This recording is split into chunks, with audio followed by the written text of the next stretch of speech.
I understand that I'm a coaster enthusiast, but if you watched my first video, you'll know I'm also a huge Disney fan, so it kinda just bugs me to see everyone hating on this brand new world-class ride, just because it's not a different ride. Sorry, let's go back to understand this. Splash Mountain was a classic Disney ride at both Disney's Magic Kingdom Park and of course the original Disneyland. It was loved by many people, including myself. The movie it was based off, however, was very problematic, so if I can just get this out of the way, if you came to this video to try to twist the facts about Sound of the South, then I really will just have to set it straight with you. I have no tolerance for actions such as that, and your comment will be deleted and I'll ban you. Now back to Splash Mountain. As popular as this ride may have been, back in the events of 2020 that I'll choose not to talk about in this video, Disney had no choice but to retheme the ride, but that in itself would be a problem. No matter what you do with it, even if it's the greatest ride in existence, it will still in some people's eyes never be Splash Mountain. And maybe it's not, but when you have people calling it an insult to Splash Mountain and Princess and the Frog, at that point you're being a little overdramatic. So let's look at the ride. You move through a tunnel with rockwork and some crates before going up the first small lift. After this you take a turn through the Bayou, which is just a beautiful spectacle. This fence feels a little large and out of place, but that's my only complaint with this section. You then go up a lift with a stunning Tiana animatronic, which tells you to look out for Lewis so he can help you find the musicians for the party. Reaching the top, you have a Tiana's food banner and some gardens with Lewis hiding in. The first drop splashes you into the Bayou with a search for more animal friends. This seems like a very charming section with, in my opinion, a great mix of both animatronics as well as screens. While maybe the quantity of the animatronics was more in Splash, the overall scenes of this section flow better in the new ride and, in my opinion, have more life.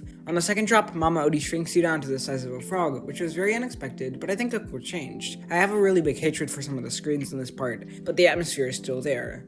Once you reach the final lift, however, the lack of story starts to show. I missed the tension from the old ride because it really felt like there was a reason for going down the drop. Here it's just kind of like, we're going to a party, and also the drop's here. I don't know, it's just a little out of place. The actual lift has some cool lighting, effects, and mist, and there's also an impressive Mama Odie animatronic at the top. Once at the bottom of the drop, you meander a little outside before going to my personal favorite scene of the ride, the party. I think all you need to do is look at the POV to realize the quality of this part. Disney had huge shoes to fill with the riverboat, and in my opinion, they nailed it. You have one final scene with Mama Odie thanking you for the party, and like that, the ride's over. So, do I think this was a worthy replacement of Splash Mountain? Yes, I really do. Is it a perfect ride? Of course not. Even Splash wasn't a perfect ride. There's no such thing. Every ride has its flaws, but for what Tiana does, it's one of the best rides Disney Imagineering has put together, and if you look beyond it just being a replacement to Splash Mountain, I think you'll see that too.